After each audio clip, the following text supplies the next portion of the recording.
महावस्त्र रवींद्रनाथ टागोर सांगून गेले, भारतीय संस्कृतीचं महावस्त्र हे दोन रेशमी धाग्यांनी विणलेलं आहे. एक म्हणजे भगवान गोपाळकृष्ण आणि दुसरे म्हणजे श्री प्रभू रामचंद्र.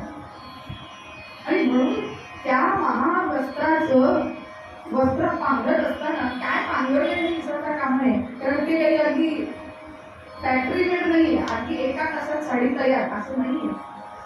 हे महावस्त्र विणण्यासाठी अनेकांनी बलिदान दिलेलं आहे, अनेकांच्या समिधा आहेत. आणि म्हणून धर्माचं राज्य येतं ते एवढ्या सोपं येतं, एवढ्या सोपं की सहज मिळत नाही. धर्माचं राज्य मग ते रामायणाच्या काळामध्ये असू दे किंवा महाभारताच्या काळामध्ये असू दे, त्यामध्ये युद्ध झालेलं आहे, अनेकांचं बलिदान केलेलं आहे, अनेकांचे संसार उद्ध्वस्त झालेले आहेत. तेव्हाच कुठेतरी धर्माचं राज्य येतं. आणि त्या धर्माचा आपल्याला त्याची जाणीव असली पाहिजे. जेव्हा मनामध्ये थोडंसं पाप येतो, थोडासा अधर्माचा विचार येतो, तेव्हा विचार करावा की माझ्या पूर्वजांनी यासाठी किती हात अपेक्षा सोसल्या आणि 2 सेकंदाच्या मोहापायी मायेपायी तुम्ही हे सगळं दावाला लावण्या इतकी कमी किंमत आहे धर्माची.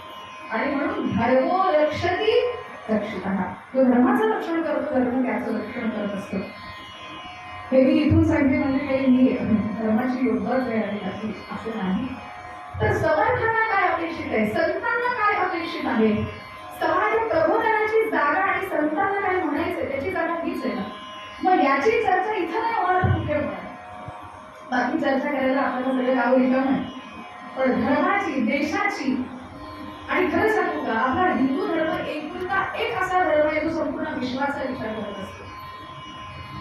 आता विश्वात समोर प्रत्यक्ष संपूर्ण विश्वाचा विश्वनायक परिणाम झाल्यानंतर फक्त माझ्या घरातील संतांना ही कल्पना येते की आता विश्वात लगे देणे गेणे वाक्याने तो शाळे तोषोरी मत द्यावे कसायला नाही. कसलं ना जे घरांची व्यक्ती साडो तया सत्कर्मी रती वाढो भूतान परस्परे, फक्त धर्मातील माझ्या धर्मातील नाही, भूतान परस्परे घडो मैत्र देवाचे. सगळ्या जगासाठी दार फक्त माझ्या धर्मातील संत वाचू शकतात.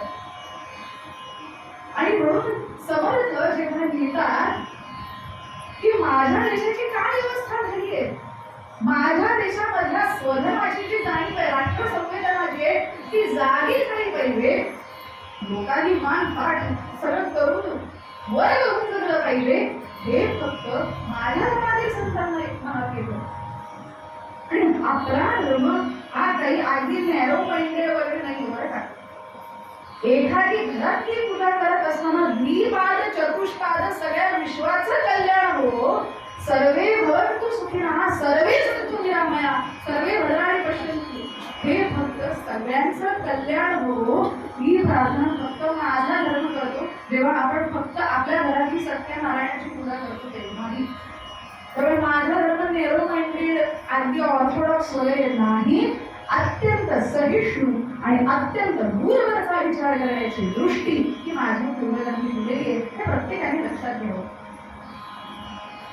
आणि म्हणून राम गावा राम धावा राम जीवी सावा कल्याणाचंही कल्याण रघुरायाचे गुणगान. अगदी भगवान शंकरांनी सुद्धा जेव्हा ठरवलं की आराम देईल तो फक्त श्रीरामदेव, त्रयोदशाक्षरी मंत्र श्रीराम जय राम जय, रामायण वाटायचं ठरवलं. आणि तेव्हा सगळी अक्षरं वाटून झाली आणि फक्त 2 अक्षर उरली, 33,033 कोटी 33,333. आणि त्याचा भाग 2 मध्ये कसा करणार. मग 2 अक्षरं निवडली राम, ती कुणाच्या वाट्याला आली, भगवान शंकरांच्या. आणि म्हणून पार्वती माता म्हणाली असं काय म्हणालाय हो तुम्हाला की खूप जास्त 2 अक्षरं मिळाली. ती म्हणाली की रामायणामधला अख्खा रामच मला मिळाला, दुसरं काय होतं आयुष्यात. आणि तो राम आपल्यालाही आयुष्यामध्ये गवसावा, मिळावा, घ्यावा हेच आपल्या समर्थांना सांगायचं आहे.